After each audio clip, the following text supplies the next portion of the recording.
আসসালামু আলাইকুম বন্ধুরা, কেমন আছেন সবাই?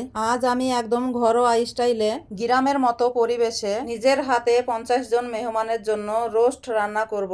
ভিডিওটা সম্পূর্ণ দেখবেন, তাহলে বুঝতে পারবেন কত সুন্দরভাবে ঘরে বসেই মজার রোস্ট বানানো যায়। চলুন তাহলে এবার শুরু করি। প্রথমে মুরগির রানগুলা পিস পিস করে কেটে নিলাম, তারপর পানি দিয়ে ভালোভাবে ধুয়ে পরিষ্কার করে নিয়েছি। তারপর মরিচের গুঁড়া আর লবণ দিয়ে রোস্টের পিসগুলা ভালোভাবে মিক্সার করে নিচ্ছি। হাত দিয়ে ভালোভাবে উল্টিয়ে পাল্টিয়ে মিক্সার করে নিচ্ছি, যাতে প্রতিটা রোস্টের পিসে মরিচ লবণ মিশে যায়। এবার 10 মিনিট রেখে দেব।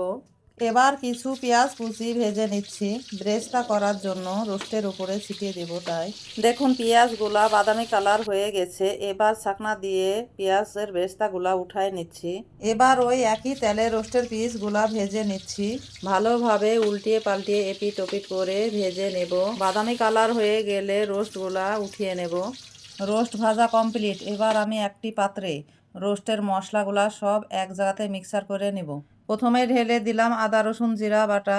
এবার আমি দিয়ে দিলাম আমার বাড়ির তৈরি করা মশলা।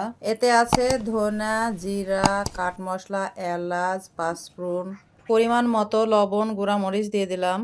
এবার একটু পানি ঢেলে দিলাম। আরও দিলাম বাদাম পেঁয়াজের পেস্ট, তার সঙ্গে দিলাম টমেটো সস।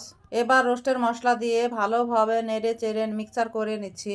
অনেকে অনেকভাবে রোস্ট রান্না করেন, কিন্তু আমি এইভাবে আলাদা মশলাগুলা একত্রে মিক্সার করে নিয়েই রান্না করি। এইভাবেই আমার মনে হয় অনেক টেস্ট হয় রোস্টটা। কিছু পেঁয়াজ কুচি আর কাঁচা মরিচ গরম তেলে দিয়ে নেড়ে চেড়ে মশলাগুলা এখন সব ঢেলে দিচ্ছি। এবার ভালোভাবে নেড়ে চেড়ে মশলাগুলা 10 মিনিট কষিয়ে নেব। মশলা কষানো হয়ে গেছে। এবার রোস্টের পিসগুলা সব ঢেলে দিচ্ছি। এবার ভালোভাবে নেড়ে চেড়ে রোস্টের পিসগুলা মিক্সার করে নেব মশলার সাথে। তারপর কিছুক্ষণ কষিয়ে নিয়ে দুধ পানি দিয়ে ফুটিয়ে নামিয়ে নেব।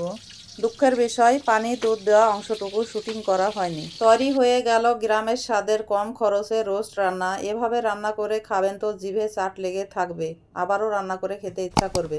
শেষে বেরেস্তাগুলা ছিটিয়ে দিলাম রোস্টের উপরে। বন্ধুরা, ফেসবুক থেকে ভিডিওটি দেখলে অবশ্যই ফলো করে দিবেন, আর ইউটিউব থেকে দেখলে অবশ্যই সাবস্ক্রাইব করে দিবেন। অনুরোধ রইল।